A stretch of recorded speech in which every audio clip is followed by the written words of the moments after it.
Right now, there is a stalemate on Capitol Hill. As Caroline told you earlier, lawmakers have voted to adjourn tonight, and they plan to meet again tomorrow to continue debating on who should lead the House. I'm now joined by Rice political analyst, Rice University political analyst Mark Jones. And Mark, thanks for being here tonight. Okay, so this is pretty dysfunctional. This hasn't happened in a century or so. So what does this all mean for Kevin McCarthy? Well, we're really in uncharted territory. This happened in 1923. Then you have to go back before the Civil War to find another instance. Kevin McCarthy has been weakened, but he's not out of the race yet. He's continued to insist on trying. He's been able to retain his support. He hasn't dropped much, but he's stuck at around 201 and 202 votes. He needs to surpass the Democrat Hakeem Jeffries, who is up at 214 or 212, and he still is being blocked by about 20 House Republicans who refuse to vote for him.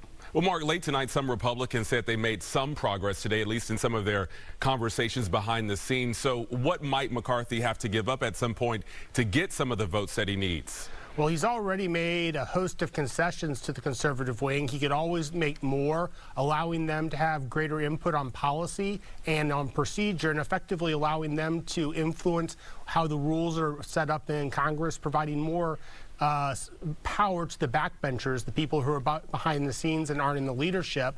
I don't know if that's going to be enough, and the problem McCarthy runs into is the more he gives them, the more he begins to upset his moderates. And you always have to keep in mind that there is an option that we have used in Texas before, and that is a set of moderate Republicans defecting and uniting with the Democrats, and they could have a majority. So that's always an option that's out there, and that's one that McCarthy is trying to pitch, at least behind the scenes, to the Freedom Caucus, saying if they push too hard, they may not end up with a very conservative, more conservative speaker. They may end up with a moderate Republican. Yeah, and Democrats, as you mentioned, you know, they do not have the majority right now in the House, but they could possibly end up having a big say in how this all turns out, possibly just by not even showing up. Right. So a key to this vote is you don't have to win an absolute majority of the House seats, which is 218. You just need to win the most votes being cast for actual candidates. Right now, the Democratic candidate, Hakeem Jeffries, is winning all 212 of the Democratic seats, our votes.